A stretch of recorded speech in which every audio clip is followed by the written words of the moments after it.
પતંગ ના ચગાવશો, પક્ષી બચાવો આવી સલાહ આપીએ એટલે પતંગ પ્રેમીઓને બહુ ખોટું લાગી જાય છે અને એમને જીવદયા પ્રેમીઓને ઉપર એ કમેન્ટ કરતા હોય છે.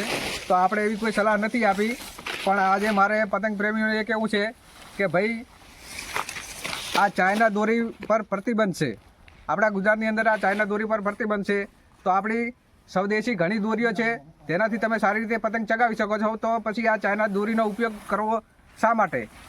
એ ભાઈ આમ જુઓ, ચારે બાજુ ચાઇના દોરી લહેરાઈ રહી છે.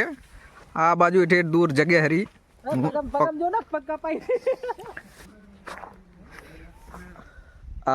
આ જો ચાઇના દોરી, આ પતંગ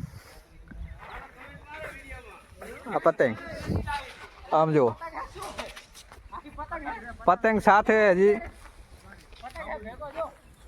મિત્રો આ અમે ગાયો માટે સાર નાખવા આવ્યા હતા, પણ અહીંયા ચારે બાજુ ચાઇના દોરી જોઈને આપણે પતંગ પ્રેમીઓને કોઈ પતંગ ચગાવવા માટે કે પક્ષી બચાવવા એવી સલાહ નથી આપી. કેમ કે હું જાણું છું કે જીવદયા અને અબોલ જીવોની સૌથી વધારે સેવા કરતા હોય ને તો આપણા હિન્દુ ભાઈઓ અને પતંગ ચગાવતા હોય તો એ પણ આપણા હિન્દુ ભાઈઓ.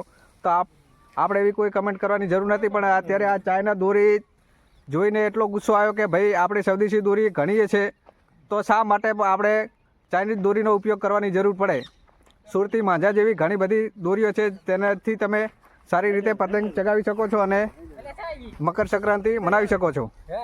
તો આપ સૌને મારી વિનંતી છે કે આવતી સાલ તમે આ ચાઇના દોરીનો ઉપયોગ ના કરતા આપણી સ્વદેશી સુરતી માંઝા કે અન્ય દોરીનો ઉપયોગ કરીને મકર સંક્રાંતિ મનાવજો.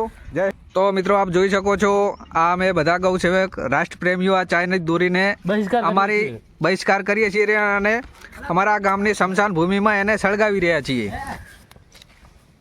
એમ રાખો. બધી બાળ દો તમે. તો મિત્રો આપ સૌને પણ વિનંતી છે કે આવતી સાલ ચાઇના દોરીનો ઉપયોગ ના કરતા. બસ આટલી જ વિનંતી છે આપ સૌને. જય ગૌ માતા, જય હિન્દ, જય ભારત. ગૌ માતા કી જય.